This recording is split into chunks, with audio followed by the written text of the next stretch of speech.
Am I the age demographic of Sly Cooper? No. Do I want to be Sly Cooper anyway? Yes. So the easiest thing is to start off with the shirt that I made. He has a very simple turtleneck shirt. Now you can use any kind of basic shirt pattern for this, or you can actually go to the thrift store or just use a shirt that fits you very well and make a pattern based off of that. The pattern I'm using is actually for a Cloud Advent Children cosplay, so we're gonna need to fix the sleeve pattern a little bit. But essentially you're going to end up with a front pattern, a back pattern, a turtleneck pattern, and a sleeve pattern. All of these are going to be cut on the fold. The only thing that's a little bit different for the shirt pattern is that the front's gonna cut a little bit further down than the back is. As far as for the sleeves, these I'm going to measure my forearm measurement since Sly has a nice tapered sleeve versus the flared sleeve for Advent Children Cloud. So I'm just taking my tape measure and I'm wrapping my arm around that to get the measurement for my sleeve. Keep in mind though that we are folding this in half, so I only need this to come out to about half the diameter of my arm in order for it to fit nice and snug. I like to add a little bit extra measurements though, because you just never know what you're gonna get when you first make something, especially since I didn't really make a mock-up for this cosplay. Then what we're also going to do is take the collar measurement. If your shirt comes with one, you can just use that. For this, I would cut it out on the fold or cut it twice the length that you want since we're going to fold it inwards. Now that we have all of our pattern pieces, the fabric I'm using for this cosplay is neoprene. I'm going to over-explain what neoprene is because when I was making my Star Guardian Zaya cosplay, I really had to figure out what the this fabric is. Neoprene is scuba knit fabric. This fabric is going to be quite a lot thicker than the alternative, which is spandex. It's also a lot more expensive as well. I showed a side-by-side here with both of them in black, so you can get a better idea of which one you want to use for your cosplay. A lot of high-quality commission cosplays are made with neoprene since it's got a nice matte material. It's slightly stretchy, but it's nice and stiff and holds its weight a little bit better than spandex. But spandex is easier to find and it is cheaper. I usually buy my spandex at just like Walmart or Joann's, RIP Joann's, or you can find neoprene. I buy it from Fabric Wholesale Direct. So now that we have all of our pattern pieces for the shirt, we are going to sew them together. I like to sew my shirts in this way. You're gonna start with the side seams. So you're going to join the front of the shirt to the back pattern piece of the shirt. Then you're going to sew the shoulder seams together. So that's going to be the top sides of both the front and the back. Afterwards, I like to sew the side seam of my sleeves closed first. And then I like to go in and line up the seams of both the bottom of the side seam of the shirt with the seam of the sleeve, and then sew those together. If you're having trouble sewing those, you can pull the arm off your sewing machine and it gives you a lot more room to work with. You can do this for the neck portion as well, but this is just going to get sewn to the neckline. And for my cosplay specifically, I use Velcro, but I do recommend if you use Velcro, definitely sew it down and don't glue it down with clear tacky glue like I did. So for someone like Sly, you want something that's a lot more fitted, but neoprene doesn't stretch as much as spandex. So it's really up to you which fabric you use. So that is pretty much how we make the shirt. Now let's move on to the gloves. Let me preface this by saying that gloves are just hard to make in general. The second thing is that blue gloves are really easy to find online. So you could just wear blue gloves and then like sew a band of gold spandex to the glove and call it a day. When I made these gloves, I did the turkey method of like spreading your hand on the fabric, drawing it out, and then sewing it. But if you have something like a pre-made pattern, like for this example, I'm using Yaya Han's glove pattern, that's also great too. This one calls for a front and a back seam, so we're going to cut that out here. And as you'll see, I'm not cutting out the actual finger portions yet.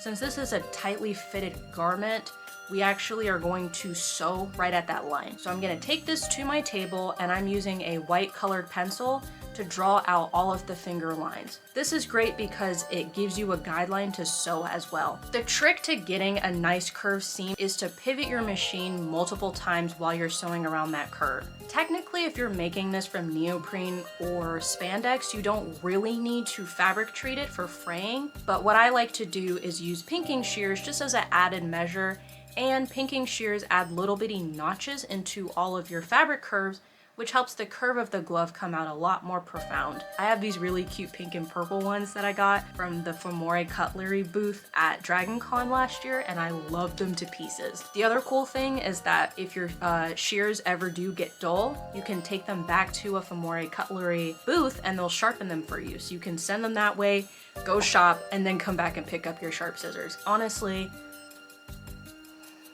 if you don't have pinking shears, you can also just cut little triangles. That is pretty much how I made the gloves for Sly. I'm using that same neoprene fabric for the gold and the blue portion, and this is kind of the try-on. My gloves, again, I didn't use a pattern, so they came out pretty tight, but they still look pretty cool. They're also purposefully longer than the actual length, just so that I can adjust it if it ever gets cold outside or I want to like play around with the silhouette or whatever. But that is pretty much how I made the gloves. The next thing we're gonna work on is the shoe covers. So the base shoe that I'm using is my platform Vans, but we're gonna make what is called a duct tape pattern. I made this cosplay 2 years ago, so I don't have the footage of me actually making this shoe cover. What I can show you is how to make a duct tape pattern for a different cosplay project that I'm working on. What you want is cling wrapped, some kind of tape. I recommend either masking tape or duct tape because they're really easy to draw on. You need a Sharpie, is the marker of choice I'd recommend. It's easier to draw your seams on. And then you are going to want something to cut yourself out of. I'd recommend like kid scissors since they are curved and won't nick you as bad as like regular scissors will, but whatever you have on hand, just be careful when you're cutting it out. Basically, you're going to wrap yourself in the cling wrap. For something like a shoe, it is a little bit harder and takes a little bit more flexibility to really like flex your foot and like wrap, you know, while you're like literally trying to keep your foot flexed. So if you have a friend to help you, it helps, but I managed to do this on my own, so you can do it too. Then we are going to wrap ourselves in tape. The key here is not to like bind yourself in the tape. We're trying to get a pattern that fits us. So you want to lay the tape down nicely. And for something like a curve, don't tape this way, tape this way to curve around, like around the bust area. So as you can see here, as I'm making the duct tape pattern from my Aerith corset, I'm going around the seams and I'm placing the tape where it wants to sit naturally, not necessarily binding myself with it. Your pattern is symmetrical, so you only need half of it, but for something like a boot cover, I would wrap the whole thing around your foot just because, you know, feet aren't symmetrical, like the shoes kind of curve a certain way. So for that, I'd recommend wrapping your whole foot in the cling wrap and tape. Then you're just going to use your Sharpie to measure out your seams. For something like a boot cover, just the 2 side seams would work. Now, I struggle with making duct tape patterns for boot covers. I just can't get them right for some reason. But what I'd recommend is the more seams, the better. It just helps you get around those curves a lot easier, but it can get a little confusing. And that's pretty much how you're going to get your shoe cover. For mine, I actually took into account the platform as well when I was making it. That's going to be your pattern for your pattern pieces, so I'm gonna cut this out of my same blue fabric, and instead of using a stretch stitch, what I'm gonna use is called a zigzag stitch. All machines usually have them. This just allows the fabric to stretch. If you use a straight stitch on a stretch fabric, it will snag and it will rip, like pull the stitches out. But with something like a zigzag stitch, that'll get that nice stretch so that you can pull the shoe cover over your foot. The other thing I did to my shoe cover is I sewed elastic to the top. Sewing elastic is pretty simple. You can use a straight stitch and you're just going to hold the elastic taut while you sew. That way, when it's fully finished, it's nice and gathered and it'll stay up while you're walking around the con. These are how my shoe covers came out. I would recommend getting like the little rubber shoe bottoms that you can buy for pretty cheap in a pack. These just get hot glued to the bottom so that we don't slip and die at the con.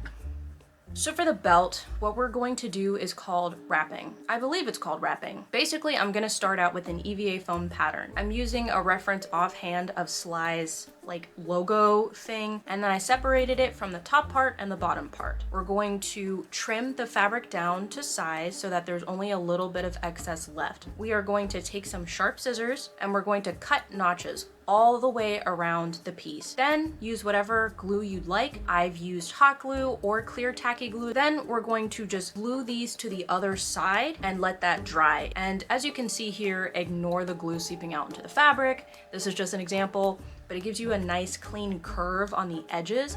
And that is what I'm going to do for the entire mask and for the belt as well. While we're at it, the mask is just salvaged from leggings that I found from Goodwill. The belt is just random leather scraps that I had on hand, and then I wrapped them in that same gold neoprene. The cute little sly mask is gonna get hot glued to the belt. The last thing I do to the belt is that same Velcro attachment that's on the collar of the neck, and that is how I attach my Sly Cooper belt together. This is also doubles up to hold the tail that I bought. This is just one that I bought off Etsy. Look for a fursuit raccoon tail.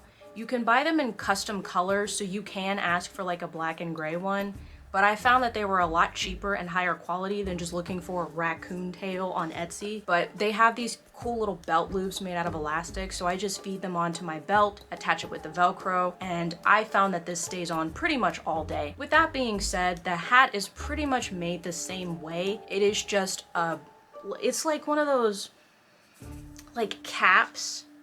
Anyway, I found it at Goodwill. It doesn't really matter what color it is because we can wrap it in fabric. So that is basically what I did. I deconstructed the hat, wrapped it in fabric, reassembled the hat, and now it's just the same cap, but blue. The secret here though is for the ears that I got, which I got these really cute ears from the Victorian Vulpine. You can buy them secondhand, but what I did is I cut a little like triangle incision on the sides of the hat, which allows the ears access, right? Because we want the ears to kind of poke out of the hat like it does for Sly. While we're at it, this is the wig that I ended up using for my Sly Cooper cosplay. I've seen people cosplay Sly without a wig, but the cool thing is that canonically Sly has hat hair. So I didn't style this wig, and that's the best part. So technically the last thing we need to make for this cosplay is the Sly Cooper cane. There are a lot of pre-made Sly Cooper canes on Etsy, so if you don't want to make one, you don't have to. I'm extra and I wanted mine to be special,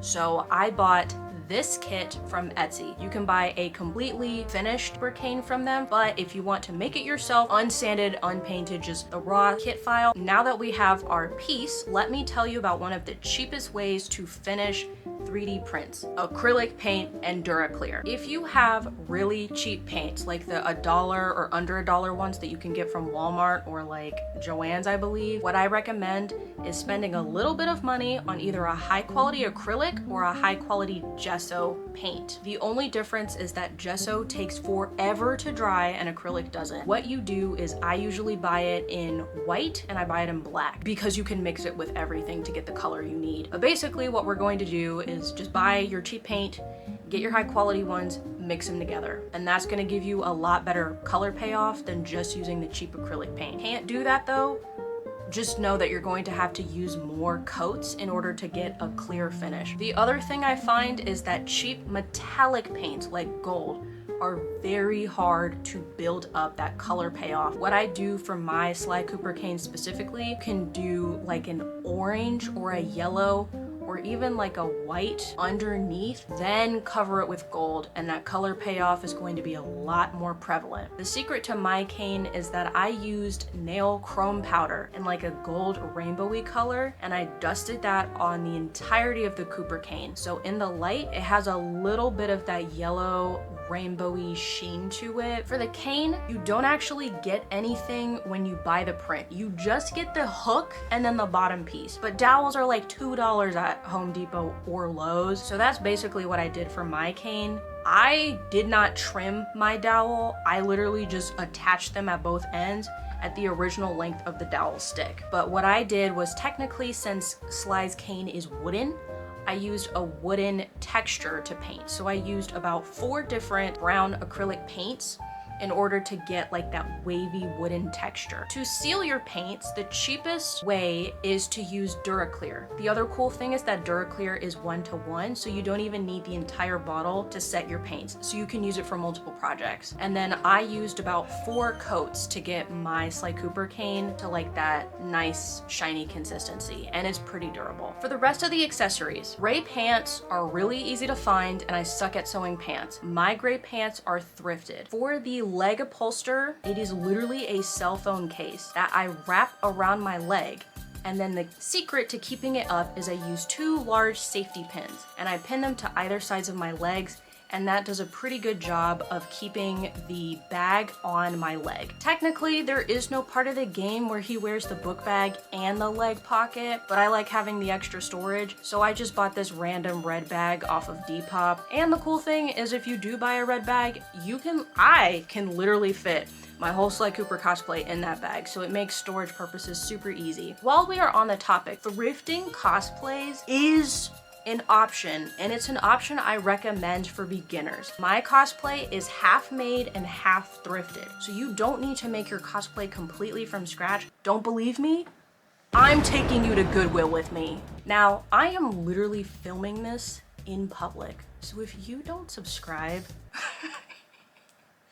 look, you can't say I'm not dedicated, okay? We are going to be looking for different pieces for me to prove to you that you can thrift your cosplays. All right, so for pants, there's a lot of different options. Gray pants are really easy to find. I went to the women's section, you can go to the men's section, it literally doesn't matter. My Sly cosplay has something more similar to this. This is like a nice, comfortable, loose pant with like elasticized waistband, but I've also seen people use like cargo pants, or there's a lot of like gray business pants like you can see here. These are perfect for Sly, and they also have a nice weight to them. And most of these have pockets too, so it's like more storage possibilities. It is really easy to find some regular gray pants, and all you have to do is either fold them up or you can just hem them. That's really easy too. Exercise tops are also really easy to find at the thrift store. I'm honestly mad that I saw this, because if I had this 2 years ago, I wouldn't have bothered to make the shirt. But I found this Under Armour blue shirt in the women's section that was literally perfect. Like, all you'd have to do is cover this in like gold spandex and you're set. I'm calm.